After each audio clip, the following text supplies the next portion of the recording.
पूजा जी बहुत स्पष्ट चीज है कि भारतीय जनता पार्टी जो कहती थी कि वो पार्टी विद द डिफरेंस है, वो करते हुए दिखाई दे रही है।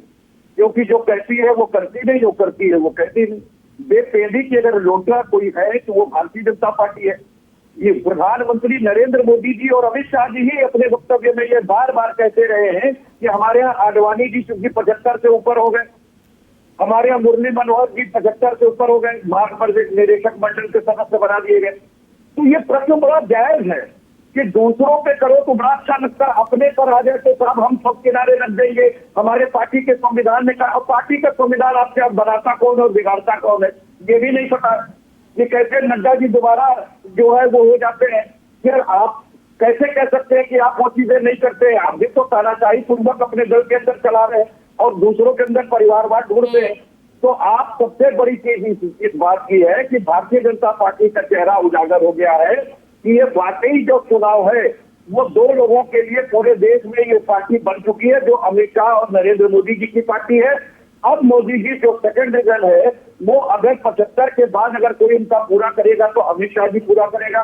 केजरीवाल साहब के इस बात में 1000 गुना दम है कि निश्चित रूप से अगर कहीं बाई दिए, वैसे तो आने वाली नहीं है, अगर इनकी सरकार आती है तो 2 से 3 महीने के अंदर योगी आदित्यनाथ के चेहरे की जगह केशव प्रसाद मौर्य का चेहरा यहाँ पर खड़ा किया जाएगा, क्योंकि 36 का आंकड़ा है योगी आदित्यनाथ जी।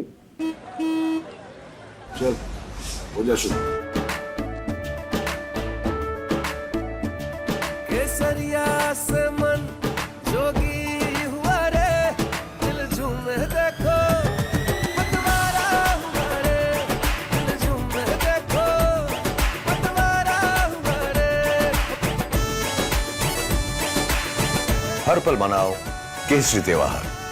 विमल बोलो जुबान केसरी में और हमारे योगी जी में, और योगी जी को कतई पसंद नहीं करते हैं।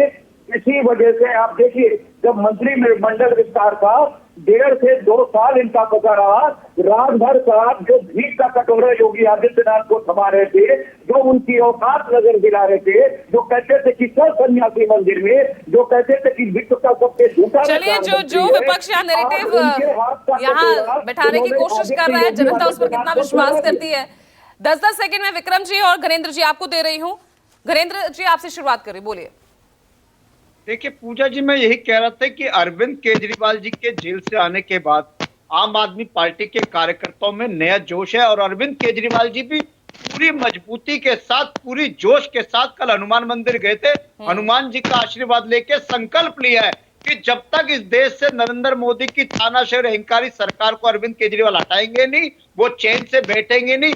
24 में से 36 घंटे काम करने का उन्होंने प्रण लिया है। कल से वो लगातार कल सुबह पार्टी कार्यकर्ताओं को संबोधित करा, फिर वो महरौली में उन्होंने रोड शो करा, शाम को कृष्णानगर में रोड शो करा, अभी विधायक दल की बैठक कर रहे हैं, उसके बाद प्रेस कॉन्फ्रेंस करेंगे। आज भी केजरीवाल जी के 2 रोड शो हैं। अगले 21 दिन भारतीय जनता पार्टी के लिए उसके इतिहास के सबसे खराब दिन होने जा रहे हैं। अगले 21 दिन नरेंद्र मोदी को नींद नहीं आएगी, अमित शाह को नींद नहीं आएगी, और हमने तय कर लिया। देखिए जिस प्रकार से आज देश के अंदर घटनाक्रम चल रहा है, देश का युवा जाग चुका है, महिलाएं समझ चुकी हैं कि भारतीय जनता पार्टी की सरकार ने ठगने का काम किया है और देश को मूर्ख बनाने का काम किया है। प्रधानमंत्री जी और अमित शाह जी की अपनी खुद की गारंटी पे वो खुद अमल नहीं करते तो देश के लिए क्या करेंगे? एक देश का मुख्यमंत्री, राज्य का मुख्यमंत्री पूछ लेता है कि पुलवामा पे क्या हुआ तो कहते तुम्हारा दिमाग ठीक नहीं है। मैं कहना चाहता हूं दिमाग सबके ठीक हो जाएंगे 4 जून के बाद। आप सब देखेंगे कि एक इंडिया गठबंधन की सरकार बनने जा रही है। थोड़ा सा कम है, हालांकि चर्चा बहुत दिलचस्प चल रही थी। बहुत बहुत शुक्रिया हमारे साथ इस चर्चा में जुड़ने के लिए। आज के लिए ब्रेकिंग विद एजेंडा में इतना ही।